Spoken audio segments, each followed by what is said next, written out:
This is my first sourdough recipe that I'm sharing with you, and I am so excited. It all begins the day before you actually want to bake, because you got to wake up your sourdough starter. I keep mine in the fridge, so I do a 1:1:1 ratio of starter, water, and flour. I mix it all up till it's a thick pancake batter, and then we're going to put a lid on it. This is a coffee filter to make sure nothing gets into it, but it can still breathe. And then we're going to let it sit and for about 24 hours and open it up. It's going to be bubbly and ready to go. It's activated. So we're going to do 200 grams of active starter, and then we're going to put in 220 grams of thick Greek yogurt. After that, we're going to add in 240 grams of water.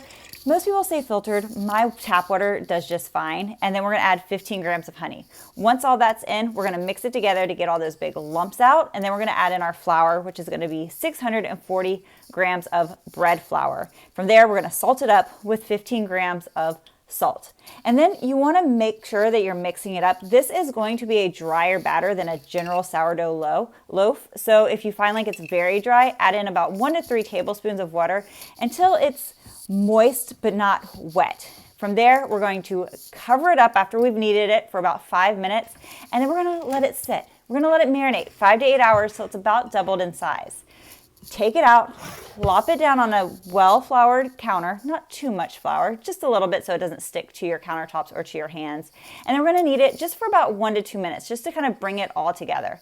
I divide mine in half just with a bench scraper to make it easier, and we're going to divide it up into 130 gram balls.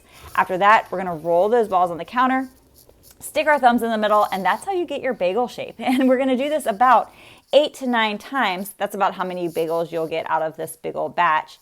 And then after that, we're going to start getting our pot together.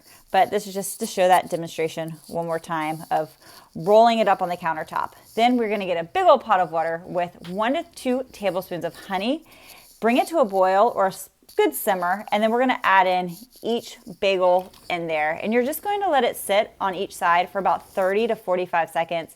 You'll flip it over, do both sides, and then set it up on your baking sheet on a piece of parchment paper while you do all the rest of them. From there, I like to cover mine with milk versus an egg wash, and then stick whatever seasonings you want. Obviously, these are everything but the bagel seasonings. We're going to stick it in the oven at 425 degrees for 22 to 23 minutes.